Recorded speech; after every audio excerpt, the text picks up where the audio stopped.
Sino ba itong nanggugulan na to? Magandang araw mga kakarampot, welcome sa panibagong vlog. Ngayong araw, may mga nangistorbo sa aking rest day at ginaya ako mag-bike. Ito ang dalawang mamaw ng Tim Hortons, ang Peter Sagan ng Toronto, si McCoy Feet on Pedals, at si Super Saiyan na si Polto. Tingnan niyo itong aga-aga nag-istorbo. Pahinga day ko ngayon eh. Hay nako. Bahala na si Pat. Naka-MTV pa oh, talagang parang nakaka-insulto. Anyway, para din naman masayang ang pagod natin mag-bike at dahil iikot kami sa Oshawa Airport, pag-usapan natin mamaya ang kontribusyon ng bisikleta sa pagka-imbento ng eroplano. So na pag hinihintay nyo, let's go! Woo! Woohoo! Woohoo! Ang ginawa mag-bike. Yun oh.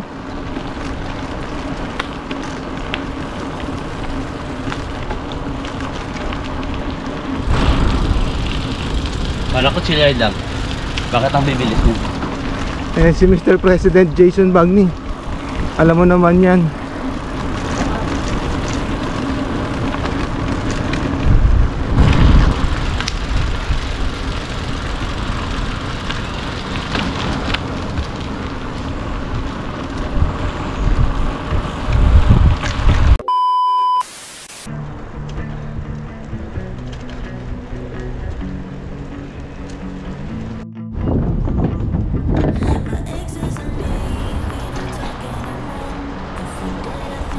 Mainit dito ah.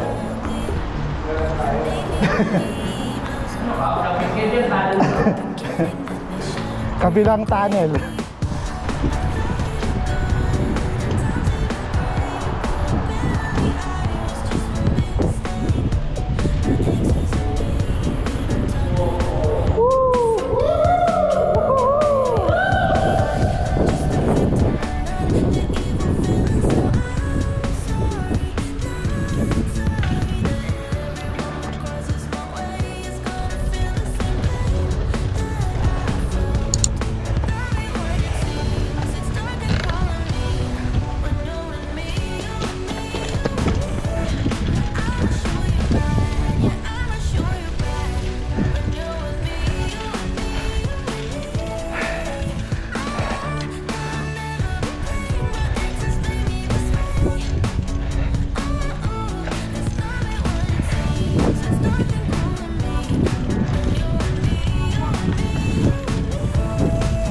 A few moments later.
So yun guys, nandito kami sa Oshawa Executive Airport.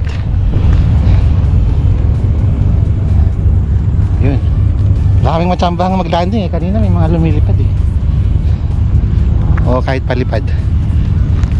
Well, speaking of airplanes, alam niyo ba na napakalaki ng contribution ng bisikleta sa pagka-imbento ng eroplano? Yan ang pag-uusapan natin ngayon. So eto na yun. Alam nyo ba na bago nila maimbentong eroplano, ang Wright brothers na sina Wilbur at Orville Wright ay mga bicycle builders? Noong 1892, itinayo nila ang Wright Cycle Exchange na pagkaraan ay naging Wright Cycle Company sa Dayton, Ohio. Noong 1896, sinimulan nilang gumawa ng kanilang sariling mga bisikleta under the brand name na Van Cleve na hango sa apelyido ng kanilang mga ninuno. At itong bike na ito na may gulong bilang handlebar ay isang eksperimento ng Wright brothers. Ibinenta nila ang kanilang bicycle business noong 1910. Anyway, nang pumalpak ang unang glider na kanilang ginawa noong 1901, gumamit ang magkapatid ng bisikleta para makakuha ng sapat na data tungkol sa galaw ng hangin habang may mabilis na forward movement. At ito ang data na ginamit nila para mapaganda ang disenyo ng pakpak ng kanilang eroplano. At gumamit din sila ng maraming teknolohiya na natutunan nila sa pagkukumpuni ng mga bisikleta tulad ng chains, sprockets, spoke wires, ball bearings at wheel hubs. At yun lang naman ang munting kontribusyon ng bisikleta sa pagkakaimbento ng eroplano. And now you know, balik na tayo sa ating ride. LOL. Kaliwa tayo. Sabi ko kaliwa, huwag mangaliwa.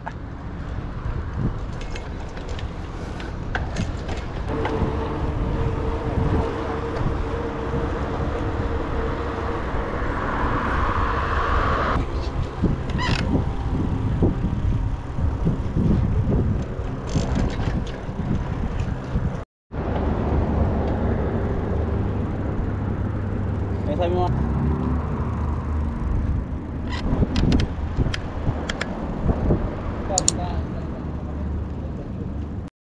At syempre, dahil Tim Hortons kami, nandito kayo sa Tim Hortons. Ayun.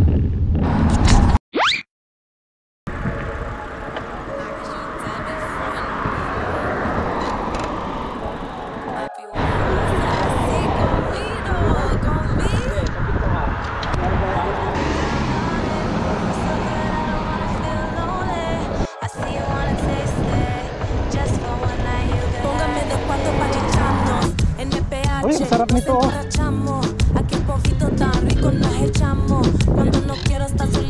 Uy, sarap nito. Sayang.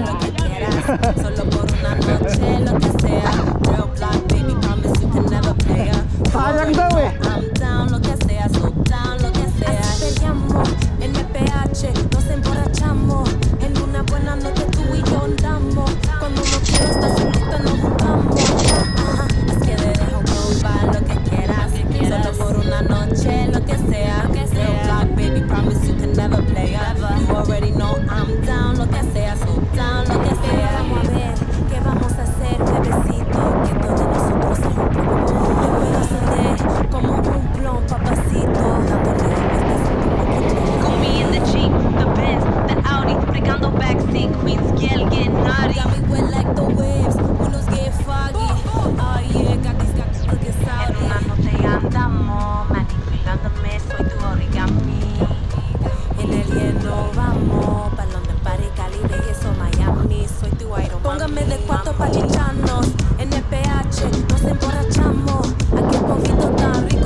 Dyan na ako.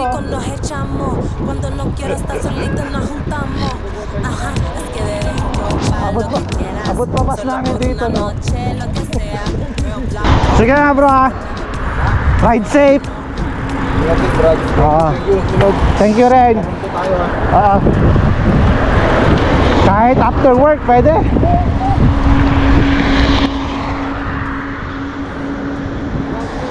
Sige.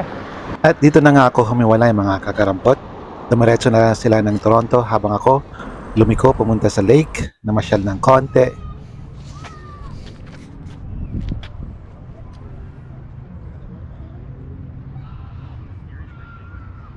At nagbike na rin pa uwi.